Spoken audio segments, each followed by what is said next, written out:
Right breaking news చూస్తున్నాం. ఎక్కడ చూసినా వేధింపులే. పసిపిల్లల నుంచి వృద్ధుల వరకు ఎవరిని వదిలిపెట్టడం లేదు దుర్మార్గులు. ఆడపిల్లలంటే అలుసుగా మారిపోతుంది. ఏదో ఒక కారణంతో విద్యార్థినులపై వేధింపులు, దాడులకు దిగుతున్నారు. ఇటు తెలుగు రాష్ట్రాలతో పాటు అటు తమిళనాడులోనే ఇదే పరిస్థితి నెలకొంది. చెన్నై అన్నా యూనివర్సిటీ వద్ద ఉద్రిక్తత చోటు చేసుకుంది. విద్యార్థినిపై లైంగిక వేధింపులను నిరసిస్తూ ఆందోళనకు దిగారు. యూనివర్సిటీ వద్ద డిఎంకే ఉమెన్స్ వింగ్ నిరసనకు దిగారు. పోలీసులు ఆందోళనకారుల మధ్య వాగ్వాదం చోటు చేసుకుంది. ఇక తిరుపతిలో ఈఎస్ఐ ఆసుపత్రిని అప్గ్రేడ్ చేసే ప్రతిపాదనకు కూడా కేబినెట్ లో ఆమోదం లభించే అవకాశం ఉందని తెలుస్తోంది.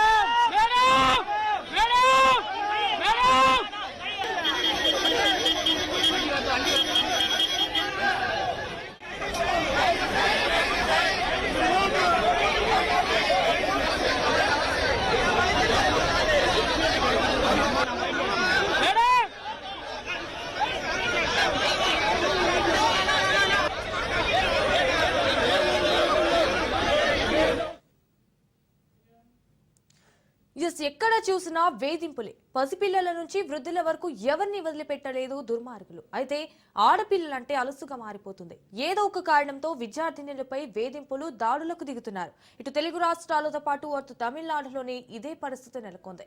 చెన్నై అన్నా యూనివర్సిటీ వద్ద ఉద్రిక్తత చోటు చేసుకుంది. విద్యార్థినిపై లైంగిక వేధింపులను నిరసిస్తూ ఆందోళనకు దిగారు. యూనివర్సిటీ వద్ద డిఎంకే ఉమెన్స్ వింగ్ నిరసనకు దిగారు. పోలీసులు ఆందోళనకారుల మధ్య వాగ్వాదం చోటు చేసుకుంది. అయితే తిరుపతిలో ఈఎస్ఐ ఆసుపత్రిని అప్గ్రేడ్ చేసే ప్రతిపాదనకు కూడా కేబినెట్ లో ఆమోదం లభించే అవకాశం ఉందని తెలుస్తోంది. రైట్, ఇక ఇదే అంశానికి సంబంధించి మరిన్ని డీటెయిల్స్ మా ఇన్పుట్ ఎడిటర్ చిదంబర్ లైవ్ లో అందిస్తారు. చిదంబర్, సంజన, మనం చూస్తున్నాం నిజంగానే ఎక్కడ చూసినా ఏమున్నది, అన్ని చోట్ల సరే అదే తరహా వేధింపులు, అత్యాచారాలు అన్నది చాలా రెగ్యులర్గా మారిపోయిన పరిస్థితి మనం చూస్తాం. దేశవ్యాప్తంగా యూనివర్సిటీల్లో ముఖ్యంగా విద్యాలయాలుగా మనము పేర్కొనే కాలేజీల్లో కానివ్వండి, హాస్టల్లో కానివ్వండి, ఇలాంటి అత్యాచార ఘటనలు రెగ్యులర్గా జరుగుతూనే ఉన్నాయి. మొన్నటికి మొన్న మనం చూసాము ఉత్తరప్రదేశ్లోని అంటే మెడికల్ కాలేజ్లో జరిగిన ఇష్యూ కానివ్వండి, ఇవాళ మనము సిఎంఆర్ కాలేజ్లో జరుగుతున్న ఇష్యూ ఇవన్నీ చూస్తున్న నేపథ్యంలో ఇంకొక చాలా కీలకమైన ఘటన చెన్నైలోని అన్నా యూనివర్సిటీలో జరిగిన పరిస్థితి మనం చూస్తున్నాము. ఆ పరిస్థితిలో 19 ఏళ్ల బాలికని జ్ఞానశేఖరన్ అనే ఒక వ్యక్తి అత్యాచారం చేసిన ఘటన. అత్యాచారం చేసిన తర్వాత అంటే అది డిసెంబర్ 23వ తారీఖున ఆ ఘటన చోటు చేసుకుంది. ఆ తర్వాత ఆలస్యంగా వెలుగులోకి రావడం కానివ్వండి, ఆ సందర్భంలో ఏదైతే పోలీసులు వ్యవహరించిన తీరు కానివ్వండి, లేకపోతే ప్రభుత్వం దాని మీద తీసుకున్న చర్యలపైన ఓవైపు మహిళా సమాజం మొత్తం కూడా ఒక అసంతృప్తిని వ్యక్తం చేస్తూనే విమర్శలు చేస్తుంది. దీనికి తగ్గట్టుగానే అక్కడ ఉన్న ప్రతిపక్షాలు కూడా వీటిపైన ఎప్పటికప్పుడు ఉద్యమాలు నడిపేందుకు ప్రయత్నం చేస్తున్నాయి, ఆందోళన చేసేందుకు సిద్ధమవుతున్న నేపథ్యంలో వాళ్ళెవరికి పర్మిషన్ ఇవ్వని పరిస్థితి మనం చూస్తున్నాం.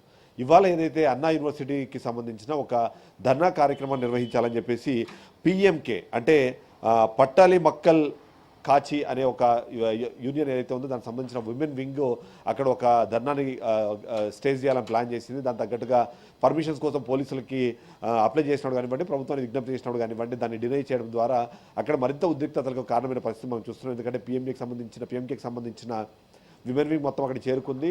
అక్కడ మేము ఇప్పటికే ధర్నా నిర్వహిస్తామని చెప్పి పర్మిషన్ అడిగాం. పర్మిషన్ ఇవ్వకపోయినా మేము ధర్నాను కంటిన్యూ చేస్తామంటూ వాళ్ళు చెప్పడంతో పాటు ఏదైతే ప్రభుత్వం ఏదైతుందో ప్రభుత్వం మహిళల పట్ల సానుకూలంగా లేదు, ఏమైనా అత్యాచార ఘటనలు జరిగినప్పుడు కానివ్వండి, లేకపోతే ఇలాంటి సంఘటనలు జరిగినప్పుడు వాటిని కప్పిపుచ్చే ప్రయత్నం చేస్తుంది. ఎవరైతే అసలైన దోషులు ఉన్నారో వాళ్ళని పట్టుకోవట్లేదు అన్న ఒక ఆరోపణలు చేస్తూ కనిపిస్తుంది. నేనైతే చెప్పానో జ్ఞానశేఖర్ అనే వ్యక్తి ఆల్రెడీ అతను రిపీటెడ్ అఫెండర్. అంతకుముందు 2018లో కూడా ఒక కిడ్నాప్ కేసులో తను అరెస్ట్ అయ్యి జైలుకు వెళ్ళిన పరిస్థితి మనకు కనిపిస్తుంది. అంతేకాకుండా ఆ తర్వాత కేసు అంటే కారులో దొంగతనం చేసి వాటిని నెంబర్ ప్లేట్లు మార్చి అమ్ముకుంటున్నాడన్న కేసులు కూడా ప్రభుత్వ కేసులు ఉన్నాయి. అయితే ఇక్కడ వస్తున్న సమస్యలు ఏంటంటే కేవలం జ్ఞానశేఖర్ మాత్రమే అత్యాచారం చేశాడంటే ఏదైతే పోలీసులు చేస్తున్న విమర్శలు కానివ్వండి, లేకపోతే వ్యాఖ్యలు ఏమనేది వాటిని ఇప్పుడు అక్కడ ఉన్న ప్రతిపక్షాలు దాన్ని యాక్సెప్ట్ చేయట్లేదు. కేవలం ఒక పర్సన్ కాదు, ఇది ఒక గ్రూప్ ఆఫ్ పర్సన్స్ చేశారు. ఆ గ్రూప్ ఆఫ్ పర్సన్స్లో ఖచ్చితంగా రాజకీయంగా ఇన్ఫ్లుయెన్స్ చేయగలిగే ఉన్నారు కాబట్టి వాళ్ళని తప్పించడం కోసమే కేవలం జ్ఞానశేఖరాన్ని మాత్రమే అక్కడ ఇరికిచ్చే ప్రయత్నం చేస్తున్నట్టు ఆరోపణలు చేస్తున్నారు. దానికి తగ్గట్టుగానే ప్రభుత్వం వ్యవహరిస్తోంది. అందుకనే పోలీసులు ఉదాహరణగా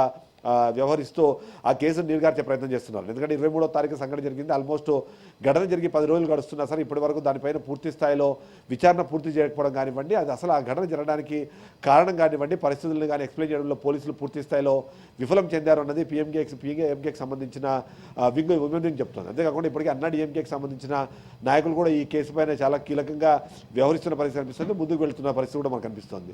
దీనితోడు బీజేపీకి సంబంధించిన రాష్ట్ర అధ్యక్షుడు అన్నమలై కూడా దీని మీద ఇప్పటికే రెస్పాండ్ అయ్యారు. అసలు ఇలాంటి ఘటనలు జరిగినప్పుడు ఇమ్మీడియట్లీ పోలీసులు కానివ్వండి, ప్రభుత్వం కానివ్వండి, వాళ్ళు కాపాడుకునే ప్రయత్నం కాకుండా ఎవరైతే నష్టం జరిగిన బాధితురాలు ఉందో ఆమెకి ఎలా న్యాయం చేయాలి, లేకపోతే ఇలాంటి ఘటనలు పునరావృతం కాకుండా ఉండడానికి ఎలాంటి చర్యలు తీసుకోవాలని దాని మీద వర్క్ చేయకుండా ఇప్పుడు కేవలం వాళ్ళు ప్రభుత్వాన్ని కాపాడుకునే ప్రయత్నం చేస్తున్నారు, ఆ ఘటనని చిన్నదిగా చేసి చూపించే ప్రయత్నం చేస్తున్నారని ఆరోపణలే వినిపించే ప్రయత్నం చేశారు. సో ఇవన్నీ చూస్తే మాత్రం ఇవాళ అన్నా యూనివర్సిటీ దగ్గర ఏదైతే ఉద్రిక్తతలు చోటు చేసుకునే వాటికి పూర్తి స్థాయిలో కారణం కానివ్వండి, దానికి రీజన్ మాత్రం ఖచ్చితంగా ప్రభుత్వం పోలీసులు అనే వివరణ ఇప్పించే ప్రయత్నం చేస్తున్నారు. Sanjana, right, thank you for the live updates Chidambar.